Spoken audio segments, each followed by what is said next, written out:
This particular male right here is currently 10 years old, so he's a senior, but as you can see, he's still quite active. Where are we going? Where are we going, lizard?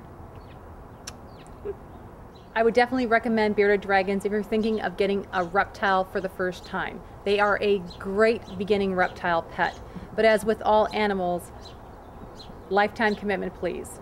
Please don't get an animal unless you can care for it and can keep it for the entirety of its life. That's just something that we as animal educators really need to promote. Also, to not breed your animals, because we do have an overpopulation of animals as well. When most people think of creepy crawlies, nothing comes to mind as much as a snake, right? A snake. That's what most people think of. Well, you know what? We're going to overcome that myth. Are they really creepy, crawly, and scary? Do you really think so? Well, you know what? Let me tell you about a couple snake friends of mine, and let's see how creepy crawly that they really are. So the first one that we're going to meet today is Cleopatra. And Cleopatra is a ball python, and they're also known as royal pythons. These guys originate from Africa, and they're also extremely popular in the pet trade because they are so docile and so very shy. They get the name ball python because they curl up in a ball and they hide their head when they're scared, so it looks like a ball. And the way that this particular snake acquired her name, an unusual name as Cleopatra, is that legend has it that Cleopatra herself wore a ball python around her wrist like a live bracelet. So this is her namesake.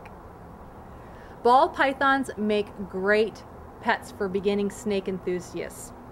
They don't generally get much larger than she is. She is actually an adult that is full grown. She might get just a little bit longer, but probably not. Very, very shy, very, very docile, very sweet. The only thing about ball pythons, though, is that they are picky eaters and can occasionally go on really long fasts without eating. In fact, they've been known to go up to a year without eating. This particular snake went 7 months without eating. That's a really long time. Can you imagine if we went 7 months without eating? She went 7 months. And also, one of the most interesting facts about ball pythons are that they actually have been known to live longer in captivity than any other snake. That the oldest ball python on record lived to be almost 50 years old. The snake was documented at 49 years old. That's a really long time to have a pet snake. Actually, snakes aren't as creepy, crawly, and scary as you might think. Actually, they're not slimy at all. That is a misconception. It is a complete myth. But they can be cold if the environment is cold. Now, the difference between warm-blooded and cold-blooded is basically this. Cold-blooded animals are whatever their environment is. So if it is 40 degrees, the animal will be 40 degrees. If it's 80 degrees, they will be 80 degrees. Whereas us human beings are warm-blooded. We have a consistent temperature. And if our temperature goes up too high or goes too low, we become ill. Due to the fact that they don't have to regulate a consistent temperature, they don't have the requirement to eat as much food as we do. They have a slower metabolism. So these guys generally will take a meal, depending upon the snake and depending upon its size and the quantity of the meal. It can be anywhere from once a week to once a month to even going longer periods. I would definitely recommend a ball python as a pet if you're thinking of getting a snake. Now, in sharp contrast to our last animal, the ball python, we have an albino Burmese python. As you can see, this snake is a little bit larger.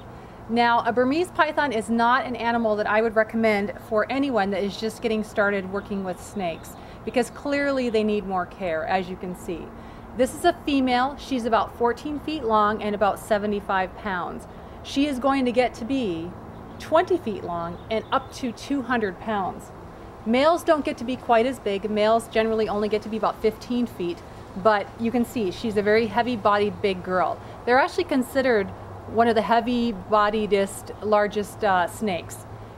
Also, though, of the larger snakes, they are considered probably the most docile and are frequently pets in the pet trade.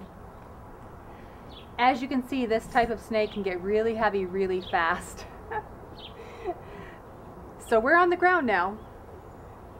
You can see her forked tongue coming out, and again, it's collecting air molecules and it inserts back into the mouth and into two holes in the roof of the mouth. It's called a Jacobson's organ. So it sends a signal to the brain what's going on in their environment. Is this food? Is this a predator? What's going on? So again, when people see the tongue of a snake coming out, it's nothing to be alarmed about. They're just checking out their environment.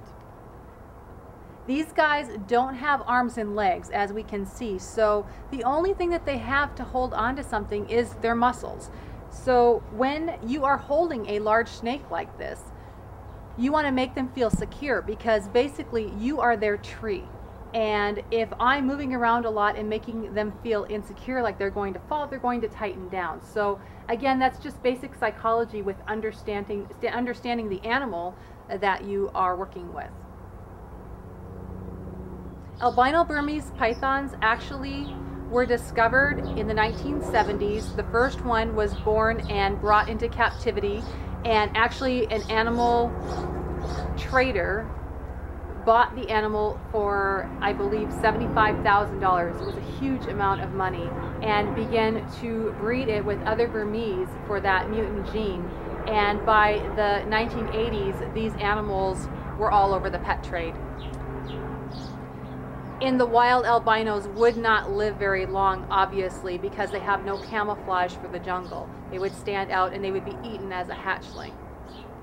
When they are small, they do have lots of predators like birds, other snakes, mammals, human beings, all kinds of different predators.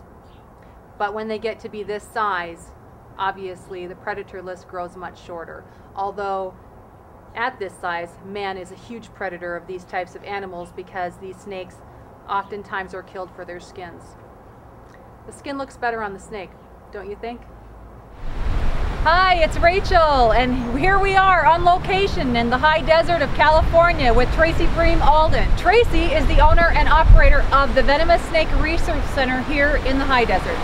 Tracy has one of her rattlesnakes here with her, and he is a Mojave. He's a very common rattlesnake in this area. So Tracy, please tell us about the type of snakes that you have, and tell us about this snake here. Well, this is Traveler. This is a full-grown adult male Mojave rattlesnake. Many people think they're much larger than this, but they're actually not. Mojaves are actually one of the most toxic venomous snakes that we have in North America. And many people think that they chase them down, that they're very aggressive. As you can see, this is an adult that has been from the wild, and he's not that aggressive. Their attitude is like, if we harass them, they'll harass us.